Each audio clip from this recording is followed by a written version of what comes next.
সবুজ বাঁশঝাড়ের কচি পাতার আড়ালে এরা এমন এক অদৃশ্য শিকারী হয়ে ওত পেতে থাকে যা স্রেফ ইনফ্রারেড সেন্সরের মতো শিকারের শরীরের উত্তাপ মেপে নির্ভুল আঘাত হানতে পারে। বৈজ্ঞানিকভাবে ট্রিমেরেসুলাস গ্র্যামিনিয়াস নামে পরিচিত এই সাপটি আমাদের দেশে বাঁশ বোড়া, সবুজ বোড়া কিংবা অঞ্চলভেদে সবুজ কেউটে নামেও পরিচিত।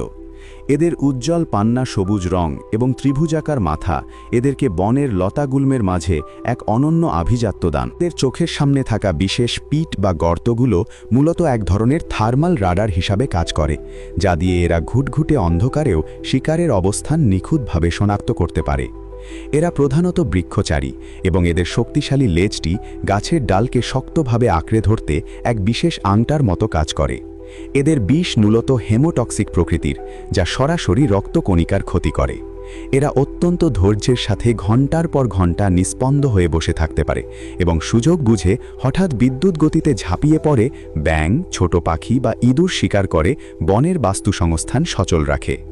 অতীতে বাংলাদেশের প্রায় প্রতিটি বাঁশঝাড় ও গ্রাম বাংলার ঝোপঝাড়ে এদের বিচরণ থাকলেও বর্তমানে এরা মূলত সিলেট ও চট্টগ্রামের চিরহরিত পাহাড়ি বনাঞ্চলে সীমাবদ্ধ হয়ে পড়েছে।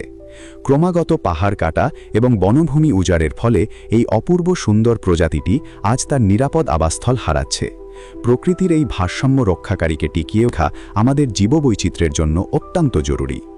অরণ্য আর বুনোজগতের এমন রোমাঞ্চকর তথ্যগুলো নিয়মিত পেতে ঘড়িয়াল বাংলা ফেসবুক পেজটির সাথেই থাকুন। আপনার অভিজ্ঞতা কমেন্টে শেয়ার করুন এবং ভিডিওটি বন্ধুদের টাইমলাইনে পৌঁছে দিয়ে আমাদের উৎসাহিত করুন।